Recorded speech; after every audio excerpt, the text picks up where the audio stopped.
अनुभव और मेरी प्यारी उज्जैन कि मेरी जनता नहीं, ये तो मेरा परिवार मेरे सामने बैठा है, मेरे पास में खड़े हैं। केवल भारतीय जनता पार्टी के प्रत्याशी नहीं,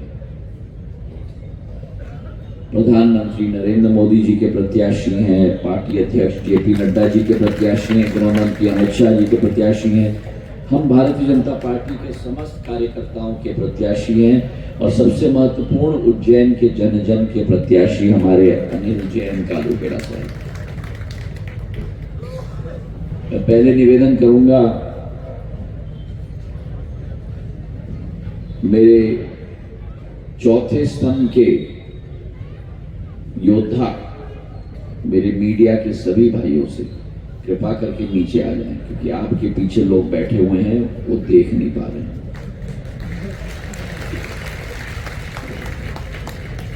थोड़ा सा और नीचे आ जाएं।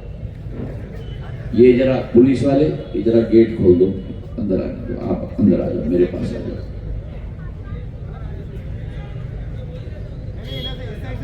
अब आप शोर मत करो भाई, आप इधर साइड से आ जाओ। आप पहले नीचे तो आ जाएं, तभी तो खोलेंगे। हाँ, और प्यार से निवेदन करो भैया, जो प्यार से किया जाता है वो डांट फटकार से नहीं किया जाता।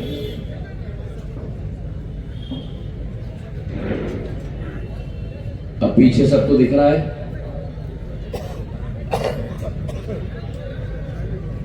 हाँ, इधर इधर आ जाए सब लोग, आइए आइए।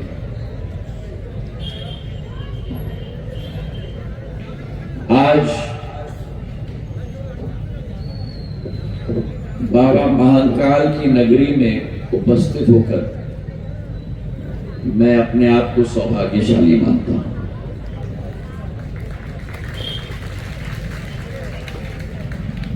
और मेरे लिए भावुक क्षण भी है। भावुक क्षण इसलिए है क्योंकि इस उज्जैन नगरी के साथ जब जब मैं आता हूं,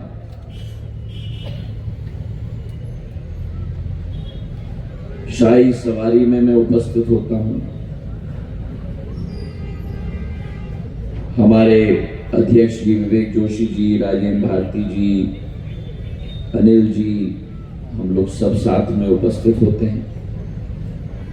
पारस जी भी थे। सिंहस्थ में आपके समक्ष में मैं उपस्थित होता हूं। मेरा संबंध और मेरा नाता उज्जैन के साथ एक राजनीतिक संबंध ना था, ना आज है, ना कभी भी रहेगा। मेरा संबंध आपके साथ यतिशयोक्ति नहीं है अगर मैं आपको कहूं कि मेरा संबंध आपके साथ एक खून का रिश्ता है, इस माटी के साथ एक संबंध है।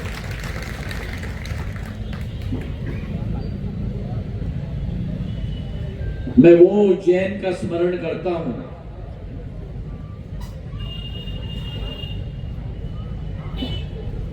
जब महाराष्ट्र से एक सेनापति मराठा फौज का निकला था।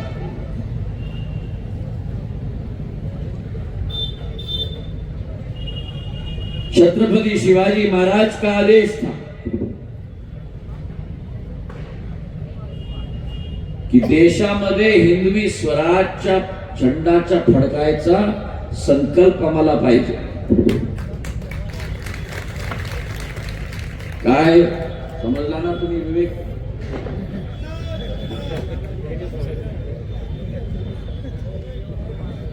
पूरे देश में हिंदवी स्वराज का झंडा हमें गाड़ के रखना होगा और जो वो आक्रमणकारियां हैं जो भारत माता की माटी को टेढ़े आंखों से देखें, उनको खदेड़ के भारत से बाहर फेंकना होगा।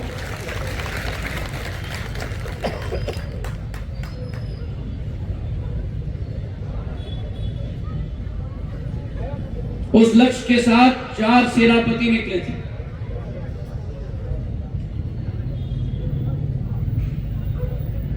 गायकवाड़, शिंदे शाही, पुआर और होलकर। और राणोजी महाराज ने अपनी पहली राजधानी अगर बनाई तो मालवा के अंचल में उज्जैन की महानगरी को राजधानी बनाई।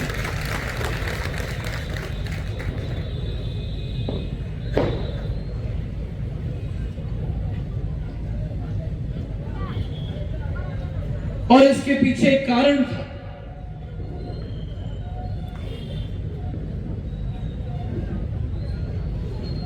कारण यह था कि जब वे उज्जैन आए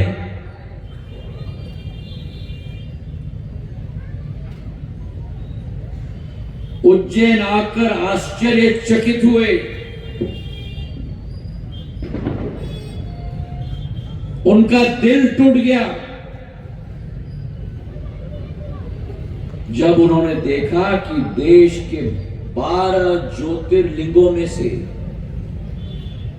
सबसे शक्तिशाली ज्योतिर्लिंग महाकाल के मंदिर को इल्तुतमिश ने 400 साल पूर्व खंडित करके तोड़ दिया था और महाकाल के लिंग को एक कुएं में फेंक के छोड़ दिया था। उस राणोजी महाराज ने आज जिस महाकाल के मंदिर पे जिसका जिक्र अनिल जी ने अपने भाषण में किया, वो महाकाल का मंदिर, जिस महाकाल के मंदिर में आज पूरे विश्व के लोग, देश के नहीं विश्व के लोग दर्शन करने आते हैं, उस महाकाल मंदिर की स्थापना राणोजी राव शिंदे ने की थी। मेरे भाई और बहनों,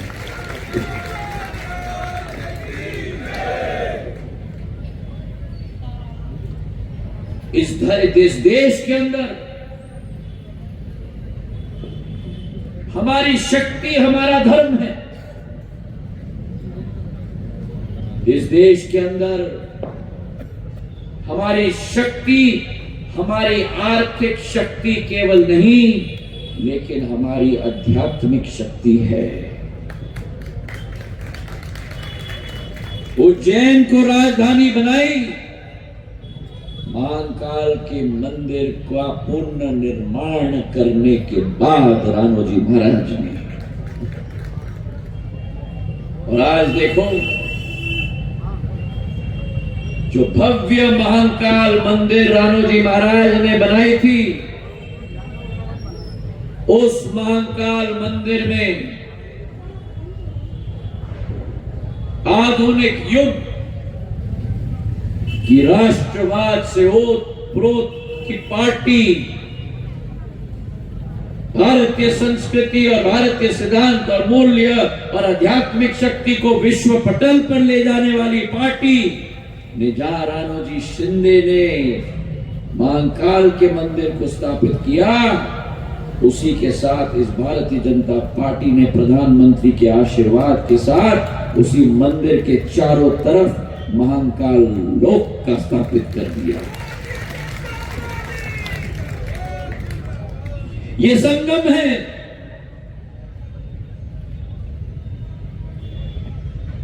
और हमारे ग्रंथों में लिखा गया है कि समय का काल चक्र होता है। जो समय आता है वो समय जाता है, लेकिन जो समय आता है और जो वो समय जाता है, सदियों बाद, सैकड़ों सालों बाद वो समय वापस जरूर आता है। और आज वो भारत माता का समय विश्व पटल पर दोबारा आ चुका है मेरे भाई और बहनों, पर आया है तो भारत माता के सपूत प्रधानमंत्री नरेंद्र मोदी जी के नेतृत्व में आया है।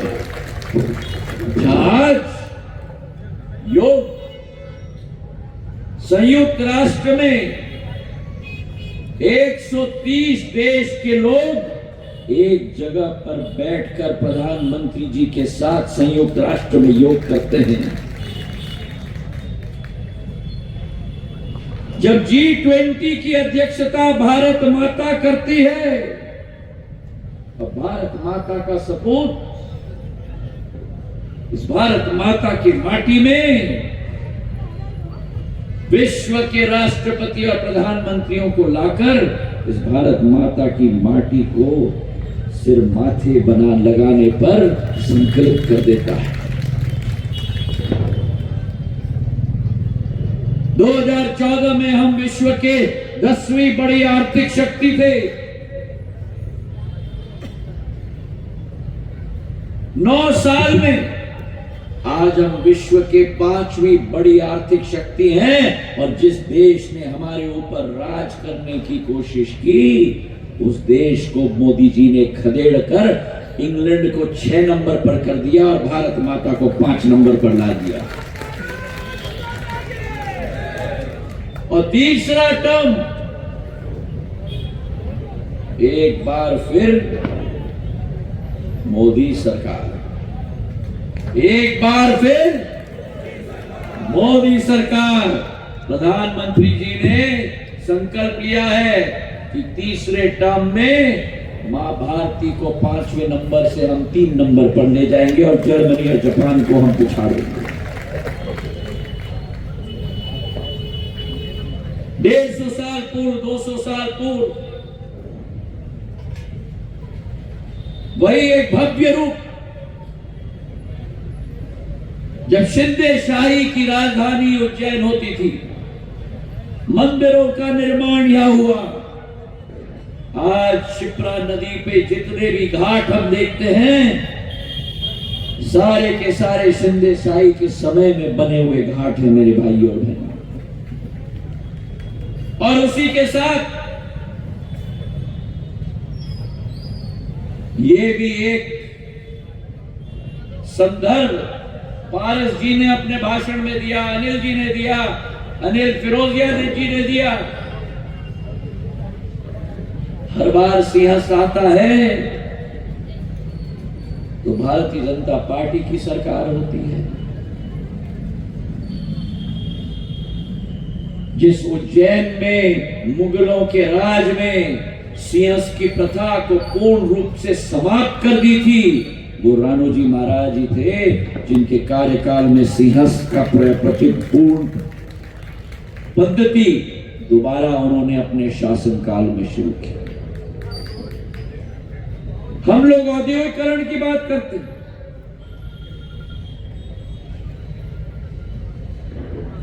इंदौर की औद्योगिकरण, ग्वालियर की औद्योगिकरण, जबलपुर की औद्योगिकरण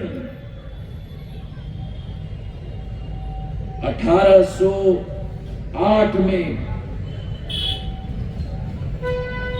1880 में, मतलब 150 साल पूर्व उस जमाने में पहला कपास का मिल अगर कहीं स्थापित हुआ था मध्य प्रदेश में तो उज्जैन में माधव महाराज ने स्थापित किया था। और आज हम लोग आयात और निर्यात की बात करते हैं।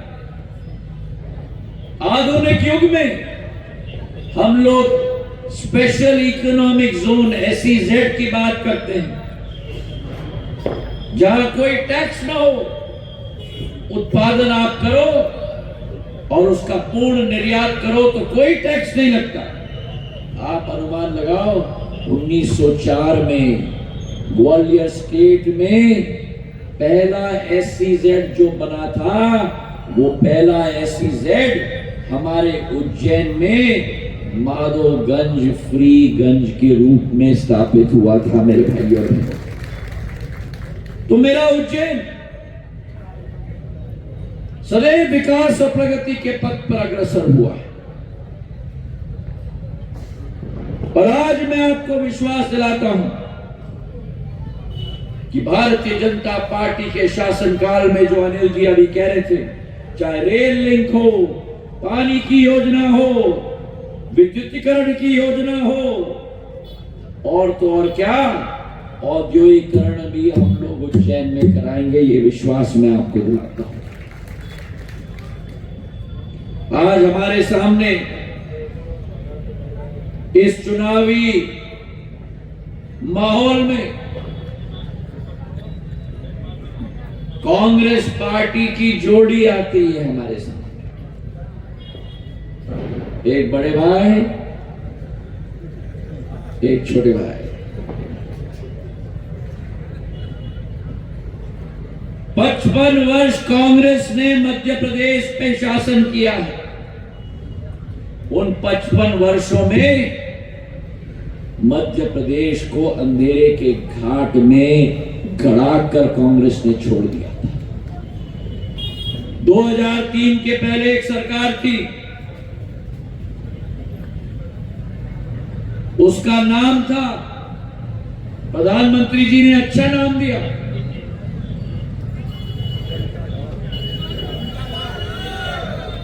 उसके अतिरिक्त प्रधानमंत्री जी ने कहा वो सरकार थी, उसका नाम था लापता सरकार। लापता सरकार इसलिए क्यों? क्योंकि बिजली लापता, सड़क, अरे बोलो, सड़क लापता, पानी,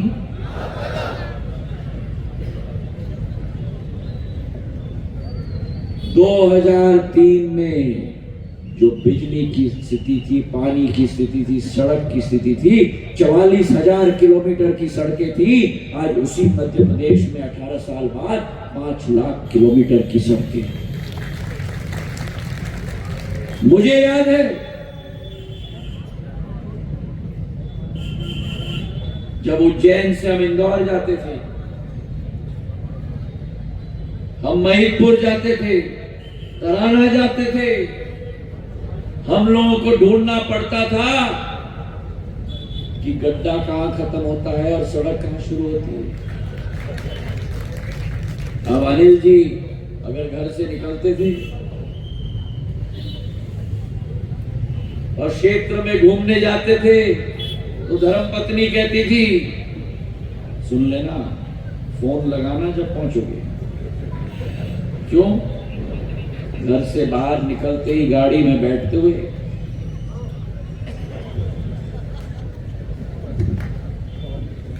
रीढ़ की हड्डी एक पीस में है कि नहीं उसकी गारंटी नहीं होती थी। आज गारंटी देने के लिए आए ये लोग। ये गारंटी के लोग नहीं, ये कांग्रेस घोटाले के लोग हैं, घोटाले के लोग मेरे भाई और बहनों।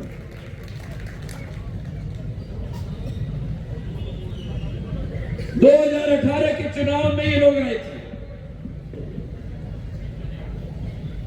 कई बातें की थी, किसान का कर्जा माफ करेंगे, नौजवानों को बेरोजगार भत्ता देंगे। ना किसी किसान का कर्जा माफ किया, ना किसी नौजवान को बेरोजगार भत्ता दिया। अगर किसी ने दिया तो शिवराज सिंह चौहान ने सीखो कमाओ योजना के आधार पर 8,000 से 10,000 रुपया हर एक नौजवान को काम सीखने के समय में भारतीय जनता पार्टी के मध्य प्रदेश की सरकार आज दे रही है मेरे भाइयों। तो स्पष्ट मैं आपको कहना चाहता हूं,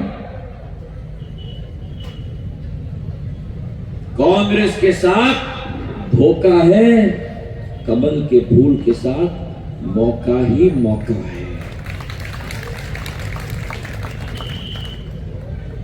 प्रधानमंत्री जी की सोच कि हर गरीब, शोषित, वंचित, पीड़ित व्यक्ति को मां भारती की सेवा के लिए सशक्त करना होगा, उसी सोच के साथ गरीब कल्याण अन्न योजना की शुरुआत की। देश में 80 करोड़ मध्य प्रदेश में 5.5 करोड़ लोगों को मुफ्त में अनाज देने का काम प्रधानमंत्री नरेंद्र मोदी जी ने किया। तालियां थोड़ी कम दूंगा। मैं बताता हूं कि इस योजना के 5 साल दिसंबर में खत्म हो रहे हैं। चिंता है कि चलेगी कि नहीं। प्रधानमंत्री ने घोषणा कर दी है, गरीब कल्याण अन्न योजना 5 साल और चलेगी मेरे भाई और बहन। और इसलिए कहते हैं कि मोदी है, मोदी है। और वही स्थिति इस देश में लाखों करोड़ों लोग जो भगवान न करे अगर बीमार पड़ जाएं, गंभीर बीमारी हो, हाथ या पांव का फ्रैक्चर हो जाए, पैसा नहीं है स्वास्थ्य लाभ लेने के लिए। प्रधानमंत्री जी ने आयुष्मान कार्ड योजना शुरुआत की देश के 37 करोड़ लोगों के लिए, मध्य प्रदेश के 3.5 करोड़ लोगों के लिए, कि अगर भगवान न करे आपको कोई बीमारी हो जाए 5 लाख तक स्वास्थ्य सेवा निःशुल्क आपको मिल पाएगा। और इसलिए कहते हैं मोदी है तो, मोदी है तो। और हर देश के वासी के पास घर हो, यह प्रधानमंत्री जी का संकल्प है। और इसलिए जो देश के अंदर 65 वर्षों में 3 करोड़ प्रधानमंत्री आवास योजना बने थे, 9 साल के अंदर 3.25 करोड़ प्रधानमंत्री आवास योजना बन गए हैं। 44 लाख आपके और हमारे मध्य प्रदेश में।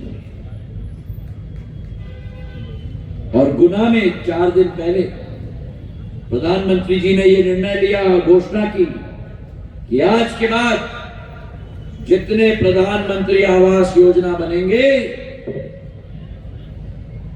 वो आवास परिवार के पुरुष के नाम पे नहीं होंगे, वो परिवार की महिला के नाम पे होंगे।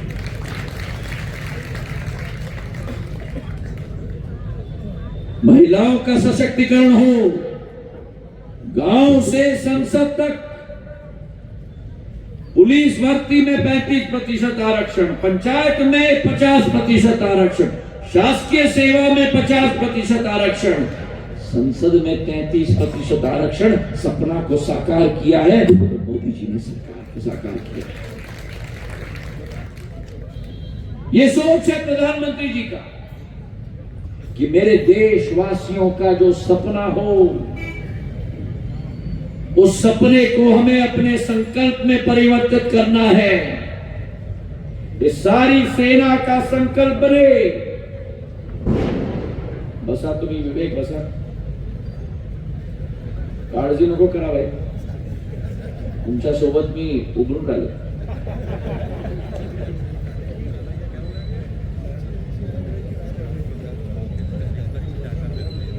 अब मैं क्या कह रहा था बोल।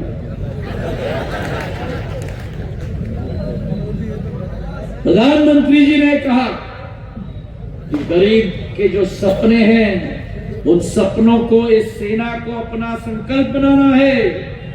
और एक बार इस सेना ने मुट्ठी बांधकर अपना संकल्प बना लिया तो एक एक बूंद पसीने का, एक एक खून कतरे का इस मां भारती की माटी को सिंचित करके उस संकल्प को सिद्धि तक हमें पहुंचाना है। और उसका उदाहरण मैं आपको दे दूं। 140 करोड़ जनता का सपना था कि अयोध्या में राम लाला का मंदिर बने। सपना था कि नहीं?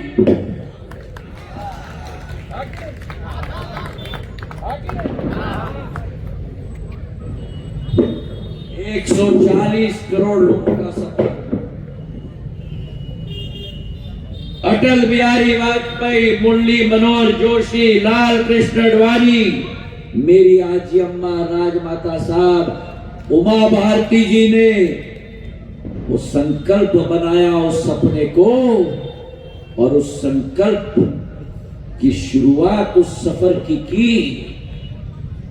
40 साल पूर्व। और ये देश, ये भारत मां अपने सपूत नरेंद्र मोदी जी का इंतजार कर रही थी। आपका सपना, उनका संकल्प को प्रधानमंत्री नरेंद्र मोदी जी सिद्धि में परिवर्तित कर रहे हैं। 22 जनवरी 2024 को भगवान श्री राम की मूर्ति का प्राण प्रतिष्ठा अयोध्या के मंदिर में होने वाला है मेरे भाइयों।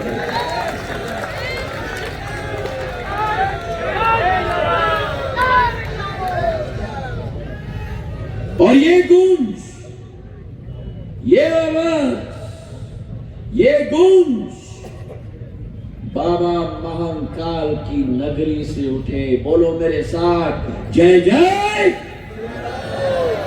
एक एक व्यक्ति पीछे तक बोले, यहां बोले, जय जय।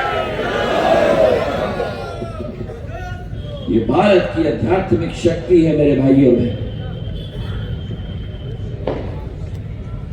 विकास और प्रगति की हम बात करें, महिलाओं के बारे में किसी सरकार ने नहीं सोची थी जब तक ये कमल की सरकार 2003 में नहीं आई। अभी शिवराज सिंह चौहान जी ने लाडली बहना की योजना की शुरुआत की है। एक एक बहना के खाते में पैसा जाता है। भारत में एक ऐसे प्रधानमंत्री भी थे जो कहते थे कि 1 रुपया हम केंद्र से भेजते हैं, 15 पैसे ही पहुंचता है हमारे उपभोक्ता के खाते में। मेरी लाडली बहना यहां बैठी है क्या? उठ जाओ मेरी लाडली बहन, उठ जाओ, उठ जाओ। पीछे भी मेरी लाडली बहना बैठी है, खड़ी है, वहां भी खड़ी है। कितने रुपए खाते हैं खाते में? 1250। अब मुझे बताओ, 1250 रुपए पूरे आते हैं या बीच में कोई पूरे आते हैं? क्यों आते हैं? क्योंकि प्रधानमंत्री ने 30 करोड़ जन धन के खाते खोल दिए। अब जब दिल्ली या भोपाल से बटन दबता है, उसी समय आपके खाते में पूर्ण पैसा आ जाता है।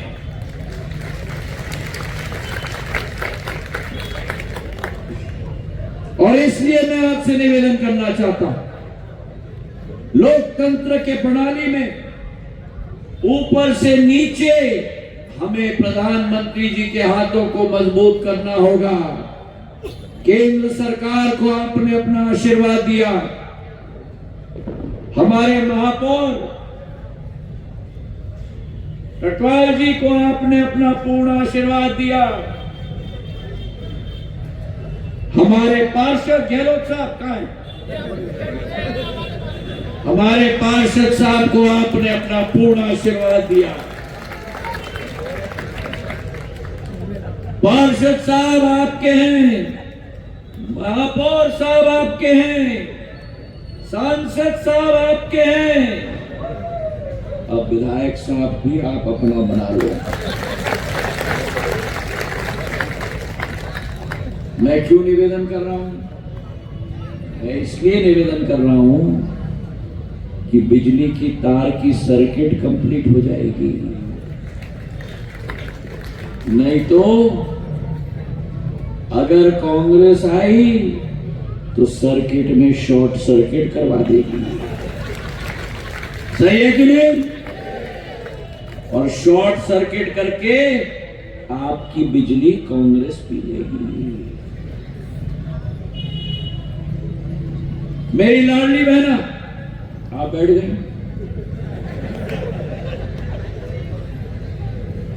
वो पीछे से भी उड़ जाए।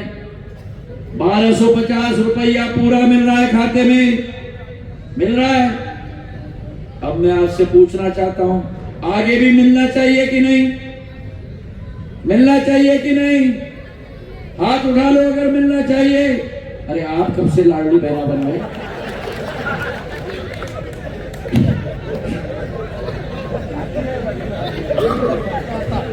मुझे लगता है इनकी आंखें अपनी पत्नी के खाते पर हैं।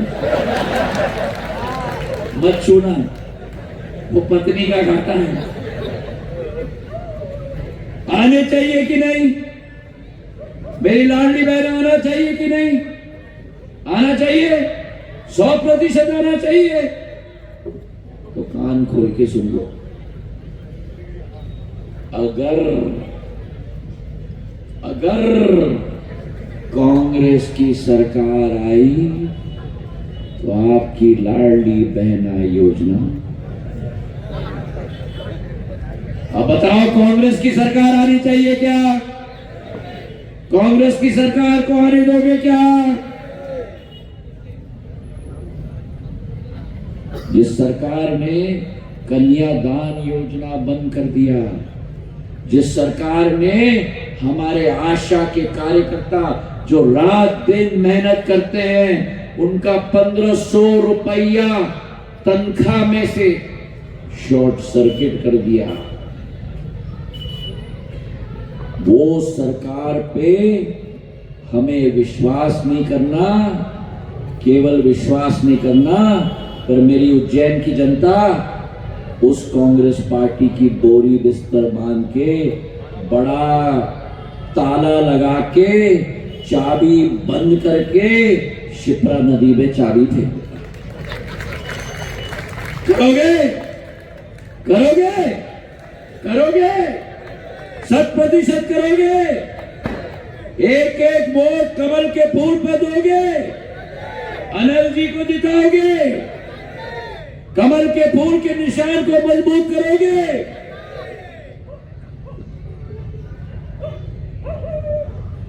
मेरी लाडली बहना का क्या नाम है? मधु जी। मधु जी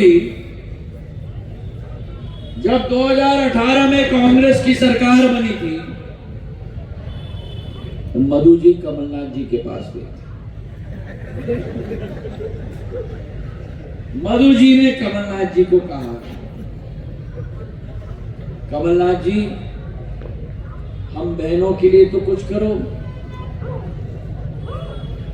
कमलनाथ जी ने बहुत सोचा, करें ना करें, करें करें।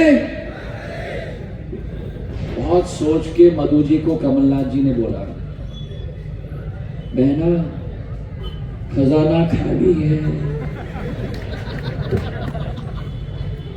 मधु जी निराश होकर उज्जैन बाबा महाकाल के नगरी में आई। बाबा महाकाल से पूजा अर्चना की। हमने सरकार बदली। बाबा महाकाल के आशीर्वाद से सिंधिया परिवार के मुखिया ने इस भ्रष्ट सरकार को बदल के धूल छिटाने का काम किया। सही किया कि नहीं?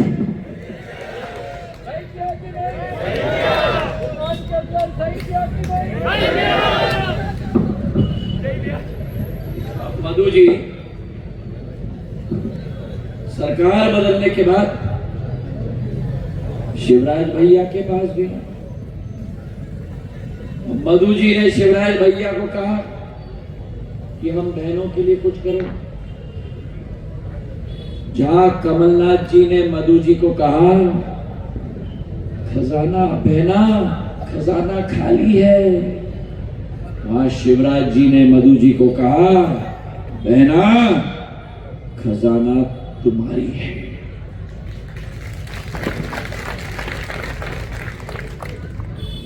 ये अंतर है बीजेपी और कांग्रेस के बीच में। कांग्रेस की सरकार का केवल एक लक्ष्य है और वो है सत्ता हासिल करना।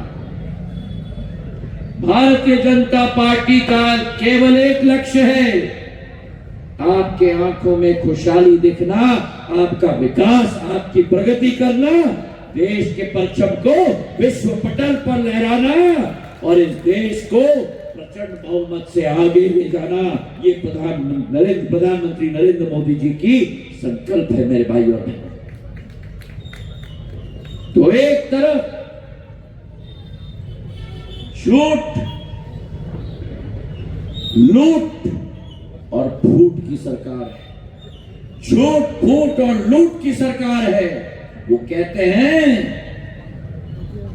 हमारे पास मोहब्बत की दुकान है,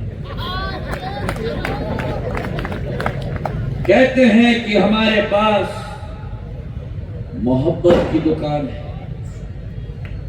लेकिन उज्जैन के मेरा परिवारजन, इनके मोहब्बत की दुकान में केवल नफरत का सामान है। और इसलिए आज मैं आपको निवेदन करना चाहता हूं कि एक तरफ आपके पास है शून्य की सरकार और दूसरे तरफ बाबा महाकाल की नगरी में मैं कह रहा हूं, दूसरे तरफ आपके पास है कमल के फूल का पुण्य की सरकार मेरे भाई और बहनों। और आज इस मंच से मेरे कांग्रेस के भाई बहनों को मैं कहना चाहता हूं कि तू बोए जितने भी नफरत के बीज, तू बोए जितने भी नफरत के बीज, हम उसमें स्नेह का गुलदस्ता बना देंगे। तू बोए जितने भी नफरत के बीज, हम उसमें स्नेह का गुलदस्ता बना देंगे। तू छोड़ झूठ की नहर, हम उस पर भी विकास का पुल बनाकर दे देंगे। तू छोड़ झूठ की नहर, हम उस पर भी विकास का पुल बनाकर दे देंगे। तू तबीयत से फैला,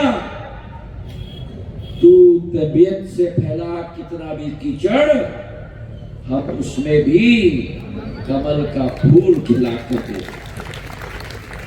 तो आज मैं निवेदन करना चाहता हूं मेरे उज्जैन के परिवार से, अगर आपको ज्योतिरादित्य सिंधिया में विश्वास है, अगर आपको शिवराज सिंह चौहान जी में विश्वास है, अगर आपको प्रधानमंत्री नरेंद्र मोदी जी में विश्वास है, तो 17 तारीख को एक एक वोट अनिल जी के पक्ष में डालकर प्रचंड बहुमत के साथ एक एक व्यक्ति मतदान केंद्र में जाएगा, जाएगा, जाएंगे, कमल के फूल को, बटन को दबाएंगे, अनिल जी को प्रचंड बहुमत से जिताएंगे, प्रधानमंत्री नरेंद्र मोदी जी के हाथों को मजबूत करेंगे। तो बोलो मेरे साथ, हाथ उठाकर मुट्ठी बांधकर, भारत माता की, भारत माता की, भारत माता की, बाबा महाकाल की। बहुत बहुत धन्यवाद।